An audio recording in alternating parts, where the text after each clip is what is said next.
These are my tips I think would help you to have a solid and a better start for 2021.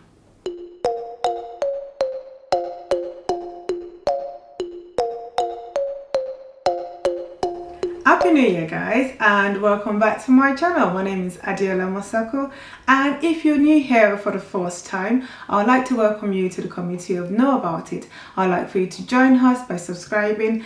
I talk about things you might not know about. I talk about organizing, I do talk about design, and I also talk about things that could put money back into your pocket.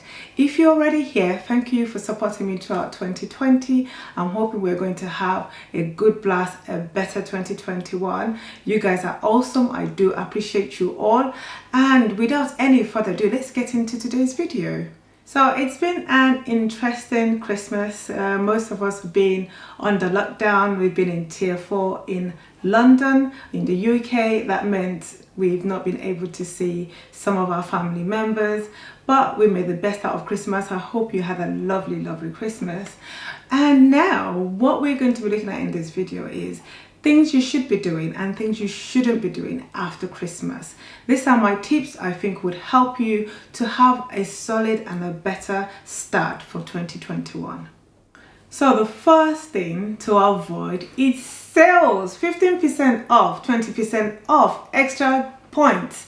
You know, there's so many things that is on sales at the moment. I know most of us are stuck at home. You're not able to go out shopping, but do not fall into the trap of online sales. There's sales everywhere. Sales, sales, sales, sales. Don't fall into it. And my first point of not falling into sales is you might think, I'm going to do my Christmas shopping now for next year. Do not do that. Because first of all, unless you are missing one or two decorations in your Christmas tree or your Christmas decoration this year, do not go out and start buying for next year. Guess what? You might change your mind by next year. You might want a different decoration by next year, a different theme by next year. So don't do that. Also, don't fall into the trap of, I'm going to do my Christmas shopping now for next year.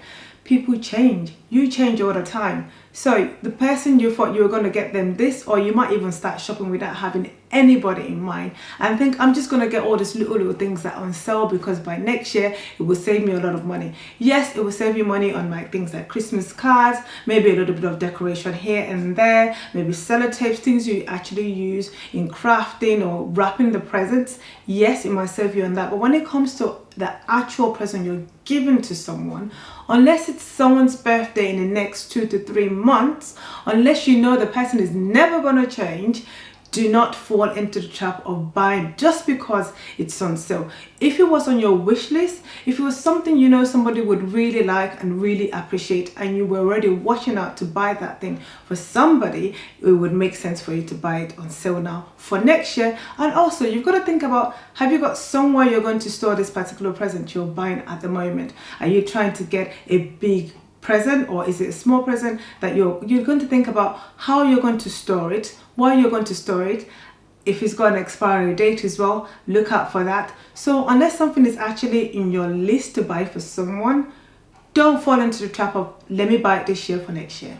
Next point, don't buy just because it's a good deal. Buy it because it's something you really wanted, something that you've actually got on your wish list to buy. Let me give you an example. Say you have a jacket. So you don't need a jacket. You've been fine throughout this winter. From October to December, you've had a jacket that you're wearing, but you go online or you go into a store and you see a nice jacket. You already have at least 2 or 3 jackets by now. Most of us have jackets. But then you think, this is a really good deal. It used to be £200. Now it's under 50 quid. And you're thinking, I have to get such a good bargain. Don't fall for that. Because guess what? You buy it, yeah, you might wear it once or twice. Yes, you might actually even enjoy it. But guess what? You are £50 short of money that you would have had in your bank account if you didn't go for that jacket. So my advice, only buy things that you've planned for. Yes, you would see 1 or 2 things that seem like a very good deal that might not really break the bank. If it was 20 quid or maybe a £5 something, that's fine. But anything above £20, I would always say, think twice. Do you really need it, or do you actually just want to have it because it's a good deal. So my advice would be, don't just impulse buy. Kind of try to plan your buying, so you're not just buying things because they're on a good deal, but buy it because it's something that you've planned for. It's something that's already on your wish list and you really would need it. So if you get a jacket and you already have 2 or 3, for example, where are you going to store it? Think about things like that. And if you do buy it and you haven't got somewhere to store it, it means you're just bringing more clutter to your house. Still on the matter of sales, let's go into personal budgeting. Don't go over your budget just because things are on sale. I can guarantee you every one of us is tempted. If you've liked shopping like I do, or if you've been a shopaholic at some point of your life like I have, it is very tempting to kind of go, let me just buy a little bit more than I budgeted for, I'll pay for it later.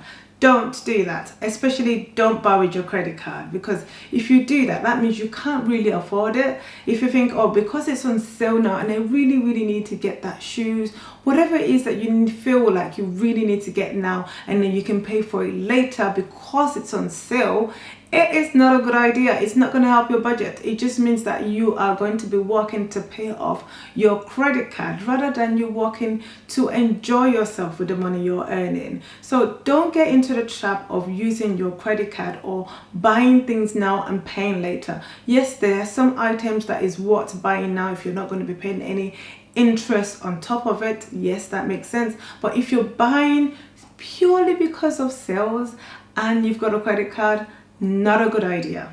Now, enough of don'ts. I feel like I'm telling you guys off. Let's go into the do's for after Christmas. You've had a nice Christmas, you've got loads of Christmas presents, and some of them can be, let me say, things you don't want. What do you do with them? Do you just like chuck them away?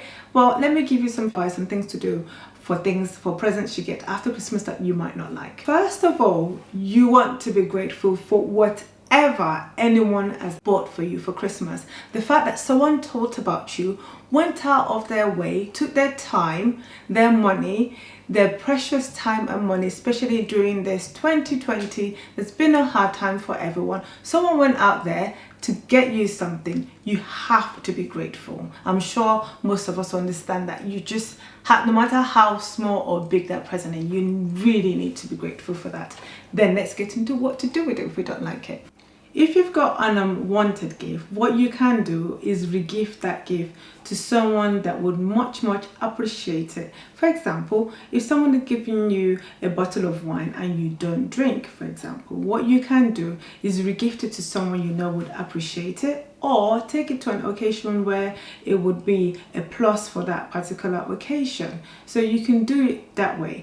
Or if it's something that you would wear and you know that you won't wear it, it's not something that's your style, you might find someone who will be their style. And if you can't find because of size and all that kind of stuff, you can find a charity that you can donate it to.